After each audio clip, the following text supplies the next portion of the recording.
अमरेश, नक्की काय झालं यांना? अहो सत्यदाजी, आम्ही तुमच्या इथून घरी आलो आणि त्यानंतर बाहेरच्या खोलीमध्ये बोलत बसलेलो. अचानक यांचा हातून आवाज यायला लागला, जोरजोरात ओरडायला लागल्या. म्हणून आम्ही आतमध्ये आलो तर बडबडत होत्या, मला जायचंय, निघून जायचंय, तो मला मारेल, असं काही पण बडबडत होत्या. आणि त्या पळून जाण्याचा प्रयत्न करत होत्या. त्या पळून जाऊ नये म्हणून मी दार लावायला गेले, तेवढ्यात त्या दाराला धडकून पडल्या बेशुद्ध. डॉक्टर, आता कशा आहेत? यांच्या डोक्याला थोडासा मार लागलाय, त्यामुळे त्या बेशुद्ध झाल्यात. संध्याकाळपर्यंत शुद्ध होतील, काळजी करू नका. मी काही औषध लिहून देतो, त्यांना द्या. मी त्यांना एक इंजेक्शन पण देतो, त्यांना जरा बरं वाटेल. ठीक आहे डॉक्टर, जसं तुम्हाला योग्य वाटतं तसं कर.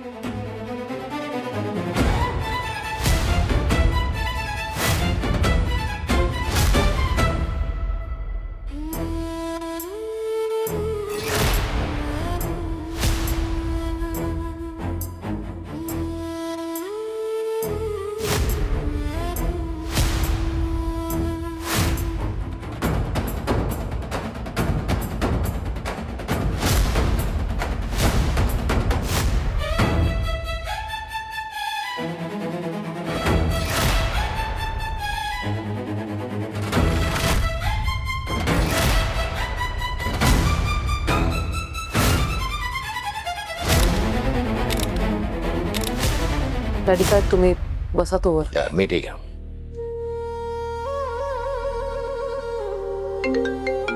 फोन आला. पडतरे बोला.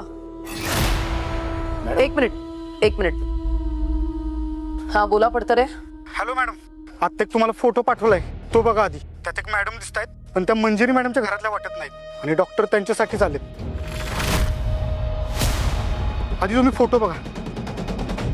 ओके.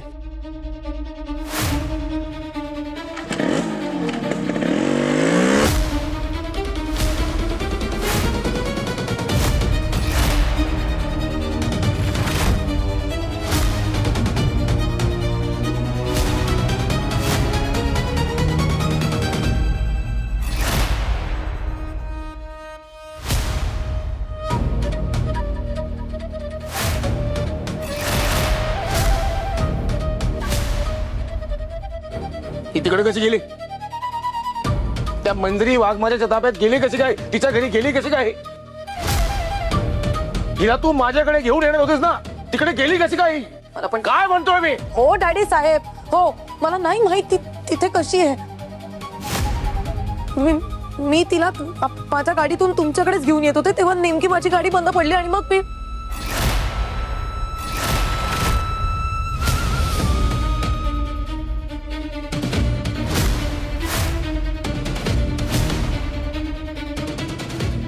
हॅलो डॅडी साहेब, आम्ही घरीच येतोय. फक्त वाटेत जरा गाडी बंद पडली म्हणून थांबावं लागलं, पण थोड्याच वेळात निघू इथून.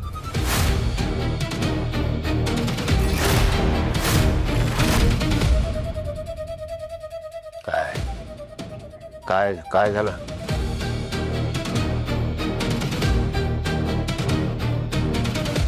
बापरे डॅडी साहेब, याचा अर्थ त्या दिवशी गाडीतून त्या सत्यानेच पळवलं होतं आईला.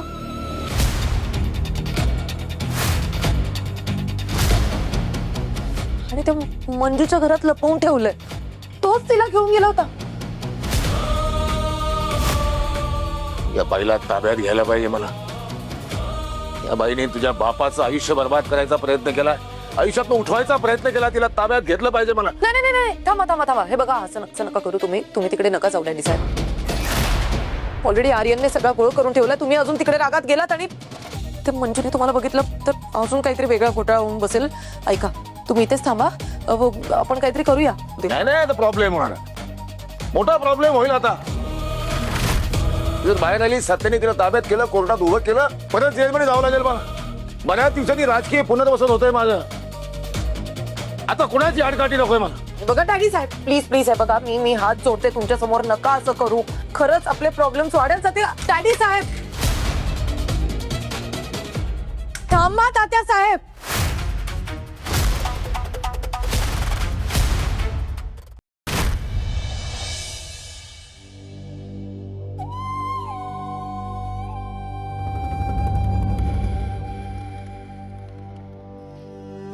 घ्या. इथं अख्ख्या घरभर मी ह्या जयद्या मुडद्याला शोधते आणि हे बसला इथं काम करत. माया सुर्वे, हाच तो क्षण आणि हीच ती येळ आहे जयद्याला आपल्या बाजूनं करायची. आत्ताच डाव टाकते बरोबर.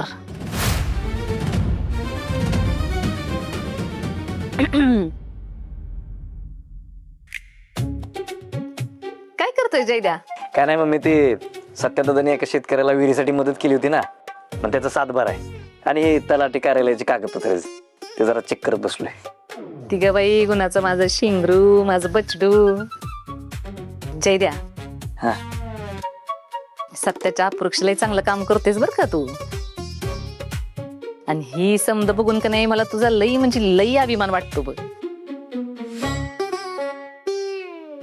जयद्या, हा? पण मी एक बोलू का? म्हणजे तुला राग येणार नसेल तर बोलते. काय अगं मम्मी, नाही येणार मला राग. ये बसतो, बोल.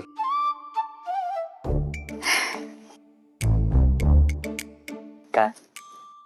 जयद्या, तू ही समद काम सत्यासाठी करतेस ना, ही बघून मला लई चांगलं वाटतंय बघ.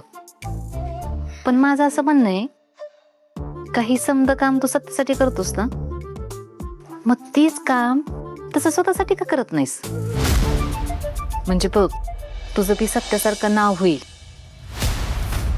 लोक तुला बी मानतील, तुझी पूजा करतील, तुझं समधीकडं बॅनर लावतील. म्हणजे तुला कळते ना मला काय म्हणायचंय ती?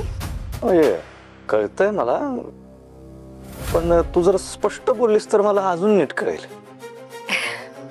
जयद्या, आता तुला किती बोलू आणि कसं बोलू असं झालंय बघ मला. हे बघा, प्लीज मोठ्याने नका बोलू, सगळ्यांना सगळं कळेल इथे. पण त्या बाईने मला बर्बाद करायचा प्रयत्न केला.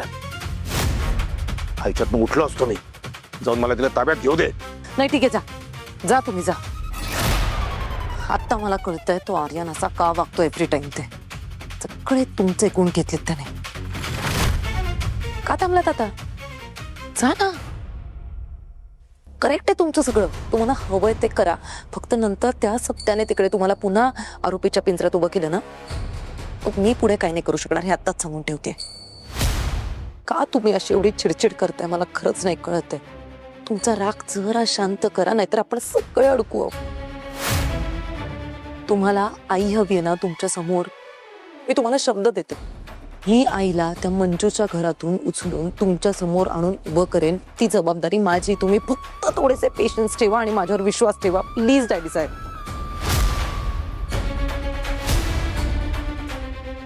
तुझ्यावर विश्वास ठेवून थांबतोय मी. मग तुला नाही जमलं तर मला सांग, मी बघतो माझ्या पद्धतीने कसं करायचं.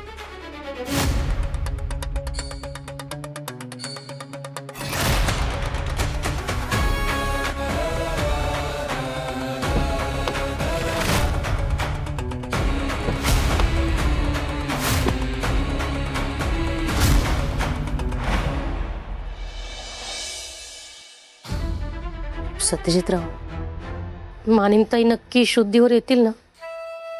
मला तर लई भीती वाटायला लागली आता. आई, डॉक्टर बोललेत ना संध्याकाळ होईपर्यंत शुद्धीत येतील. आपण वाट बघूया ना थोडी, नको काळजी करू. होय, बरोबर आहे. एकतर त्यांच्या मनावर लय आघात झालाय आणि आता त्यांचं वय बी झालंय, त्यामुळे जरा जरी त्रास झाला तरी तो त्यांना जास्तच वाटणार आहे. आणि त्यात आता आमरी म्हणली तसं त्यांचा डोक्याला मार लागला म्हणजे बेशुद्ध तर होणारच ना त्या. पण सत्यादाजी, त्यांना असं बऱ्याच वेळा होतंय अहो. म्हणजे आईसोबत आणि माझ्यासोबत चांगल्या असतात त्या, पण त्यांना असं त्रास व्हायला लागला ना की जोरजोरात ओरडतात, आम्हाला पण ओळखत नाहीत. आणि अशा वेळी लय भीती वाटते त्यांची. होय अमरे, मी समजू शकतो तुम्हाला किती सहन करावं लागत असेल ते, पण आता त्या मेंटली स्टेबल होत नाही तोपर्यंत थोडं सहन करावंच लागेल. पण मी काय म्हणते सत्यजितराव, त्यांना पोलिसांच्या हवाले केले तर ते जास्त सुरक्षित राहतील असं नाही वाटत का तुम्हाला? नाही आहे, सध्या त्यांच्यासाठी हे घरच जास्त सेफ आहे. पोलिसांकडे सुद्धा? होय अमरे, तो तात्या किती पोचलेला माणूस आहे माहिती आहे ना तुम्हाला. आणि त्यात आपण जर मानिनी मॅडमना पोलिसांच्या हवाले केलं तर तात्यासाठी मानिनी मॅडमपर्यंत पोचणं लई सोपं होऊन जाईल. त्यामुळे त्या इथंच सेफ आहेत असं वाटतं मला. बरोबर बोलताय सत्यताजी तुम्ही. इथं जर ते सेफ राहणार असतील तर असू देत, आम्ही घेऊ त्यांची काळजी. नाही पण तुम्हा दोघींना जो त्रास होतोय ते लक्षात येते माझ्या, आणि त्याच्यावर काहीतरी पर्याय काढू शकतो आपण त्यांना पोलिसांच्या हवाले नाही केलं तरी मी दुसरी एखादी जागा बघतो जिथं त्यांना एकदम सेफ ठेवता येईल आपल्याला. इथं 2 दिवसात मी एखादी चांगली जागा बघतो आणि त्यांना घेऊन जातो इथनं. ठीक आहे, पण सध्या अशी जागा बघ जिथं तात्यासाहेब पोचू नाही शकणार. तू तर बघतोच आहेस मंजरीचे डोळे गेल्यापासून सत्याचं काय सुरू आहे ते. 24 तास तिच्या दिमतीला हजर असतोय बघ. म्हणजे वाईट काही नाही त्याच्यात, शेवटी त्याला समज करावंच लागणार नाही. पण त्यासाठी काम थांबून चालणार नाही ना. हे बघ जयद्या, शेवटी सुर्वे फॅमिली ही लोकांची तारणहार आहे. लोकांच्या हाकीला ओ देणारा, धावून जाणारा कोणीतरी असा हक्काचा माणूस पाहिजे ना. जयद्या, ह्या समध्या लोकांच्या काळजी नका नाही, माझा जीव तर नुसता खालीवर खालीवर व्हायलाय बघ. म्हणजे आता सत्य नाही तर त्यांची घराणी दुखणी कोण ऐकून येणार सांग की. पण ह्यो प्रश्न जेव्हा मला पडला का नाही तेव्हा माझ्या समोर फक्त तुझा चेहरा आला बघ. म्हणजे मला माझं असं अंतर्मन म्हणलं का युवराज जेपीजी शिवाय दुसरा कुठलाच ऑप्शन नाही. तू तर सत्याच्या हाताखाली काम करून एकदम चांगला तयार झालास की.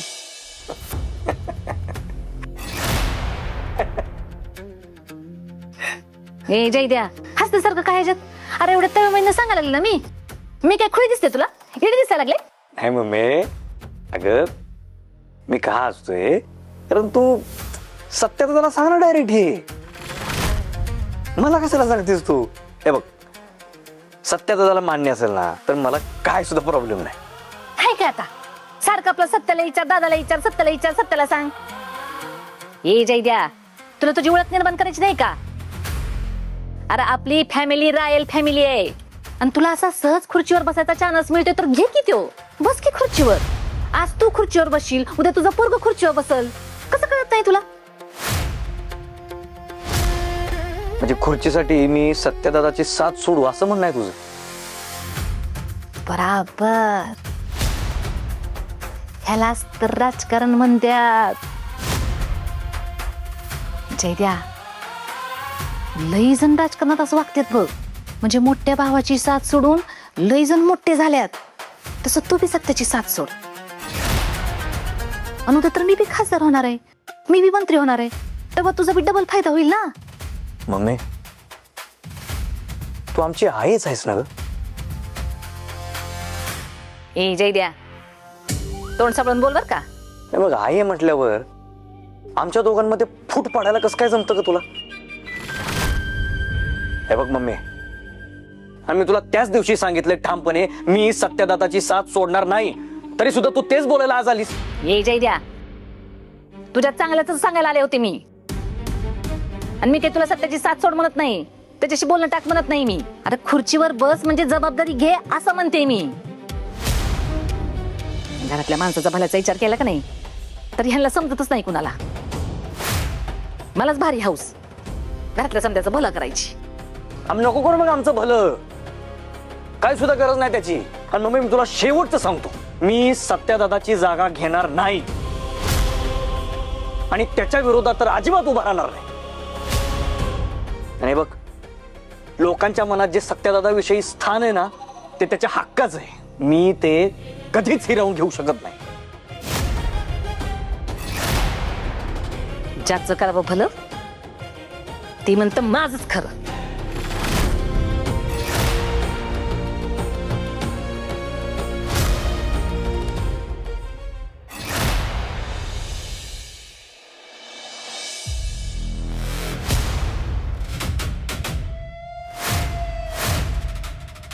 मी तुम्हाला फाईल सेंड करते ती.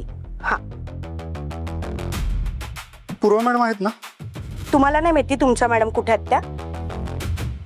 आत केबिन मध्ये आहेत. मॅडम आधी येऊ का? या जैन मॅडम. काय अपडेट आहे फडतरे? हो तेच सांगायला आलो मॅडम. त्या आजारी आहेत खूप आणि डॉक्टर त्यांच्यासाठीच आले होते. बेशुद्ध पडल्या होत्या त्या. बहुतेक काहीतरी आजार झालाय त्यांना. निघा. सत्या, माझ्या तावडीतून माझ्या आईला पळवलंस तू आणि तुला वाटलं की मला कळणारच नाही. आता तू बघत राहा तुझ्या पायाखालची जमीन मी कशी सरकवते ते. तुला सावरायला सुद्धा वेळ नाही देणार.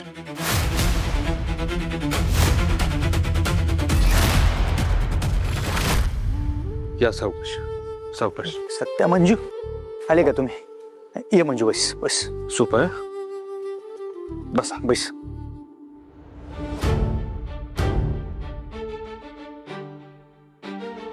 सत्या काय म्हणाले डॉक्टर? तिच्या डोळ्यांबद्दल काय बोलले? लवकरात लवकर दिसेल ना तिला? काय अंदाज दिला का त्यांनी? नाही पप्पा, म्हणजे इतक्यात काही सांगता येणार नाही असं बोलले. पण काही दिवस आराम करायला सांगितलं वाघमारेंना. आणि आत्ताची औषधं संपली की मग दुसरी ट्रीटमेंट सुरू करता येईल असं बोलले. जे काय करायचं ते आपण सगळं करूया. मंजूचे डोळे परत येण्यासाठी आपण सगळं काय करूया. पण एखाद्या गोष्टीची खात्री नसेल तर उगाच कशाला तयारी करत बसायची आपण? म्हणजे आता डॉक्टर सांगून गेलेत ना, तर मग उगाच आपण हट्ट कशाला धरायचा? मंजिरीला त्रास होईल म्हणून म्हणायला लागले मी. आता एवढं मोठं 100 हेलपाटे घालावं लागतात ना. असो, ए सपने जा पाणी आण जा. दमली असेल बिचारी मंजिरी.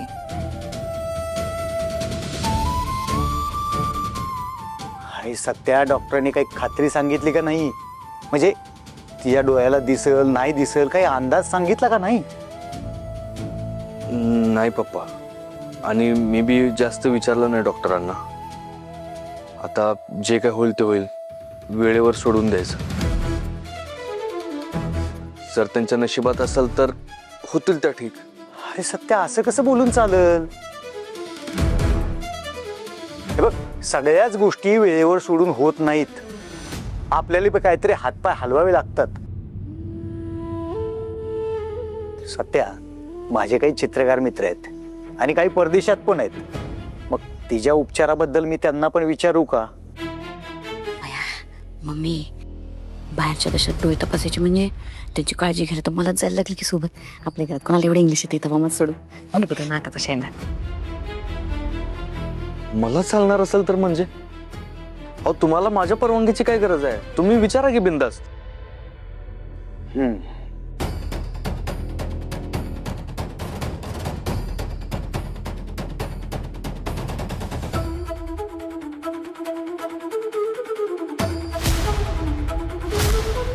हो पप्पा सांभाळ.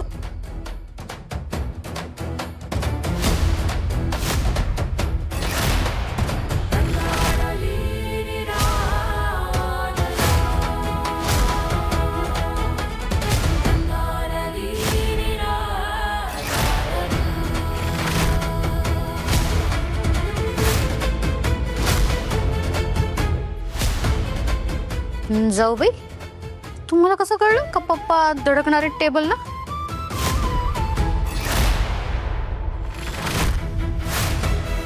सपना ते अहो डोळे जाऊन थोडेच दिवस झालेत ना. पण हे घर इतकी वर्ष माझ्या ओळखीचे.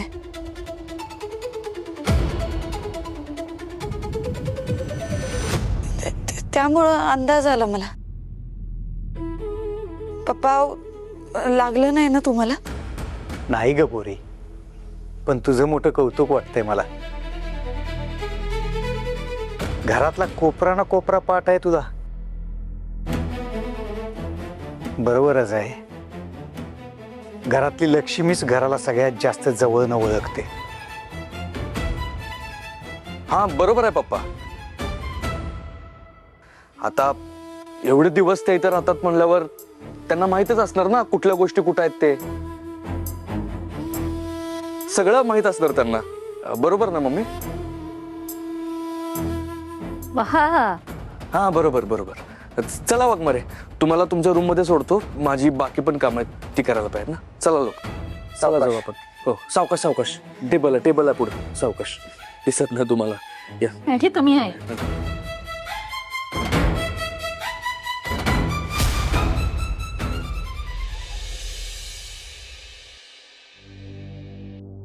सपने, ही जयद्या म्हणजे मुंगळा आहे.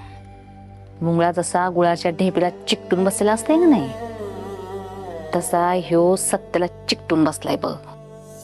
खरे आता एवढा मोठा आमदारकीचा चान्स देते मी त्याला, पण नाही, बसलाय सत्ताचा प्रामाणिकपणा घेऊन. बापावरच गेले बघ कार्ट. बाप हरिश्चंद्र आणि ह्यो हरिश्चंद्राची अवलाद. तुझं हात मिळत का? मी काय केलं? 4 गोष्टी तुला नवऱ्याला समजावून सांगता येत नाहीत का? अगं बायको म्हणून तुझं पण कर्तव्य आहे का त्याला समजावून सांगावं, त्याचं चांगलं काय वाईट काय त्याचा विचार करावा. सपनी, पण तू इतके दिवस माझ्या संगत राहून काहीच कशी शिकली नाहीस ग? मी बघ येता जाता 4 काय 10 गोष्टी त्या पेंटरला सांगत असते ना, ऐकवत असते. ते कुठं ऐकतात पण तुमचं? बघा तेव्हा तुम्हाला जापत असतात. शेंडा सॉरी. हाफ बेड कुठली उरबड बोलतीस होय? मला उरबड बोलतीस?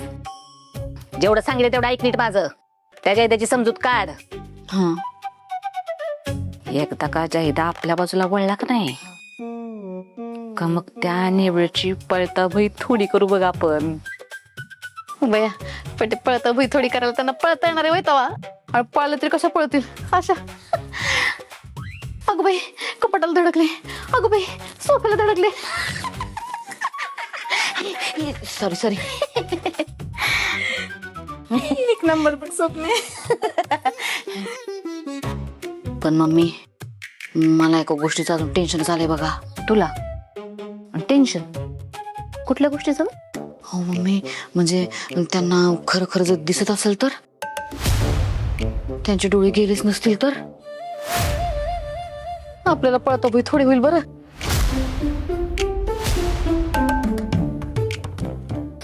नाकाचा शेंडा जाऊ तर भाऊ कसं बोलत असतीस का सपने तू? खोबलक चांगलं काय बोलताच येत नाही का तुला? जरा चांगलं बोल की वंगाळ, जरा चांगलं बोल की वंगाळ. समजा मूडच खराब केला माझा. मी पण ना मूर्ख आहे 1 नंबरची. सत्या माझ्यावर चिडतोय ना, बरोबरच आहे. मी आंधळे विसरते कशी सारखं. आता खाली काय वाटलं असेल सगळ्यांना.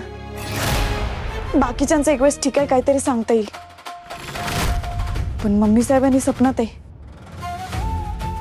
ते आता डोळ्यात तेल घालून माझ्यावर लक्ष ठेवणार. देवा परत अशी चूक नको उदे रे माझ्याकडनं.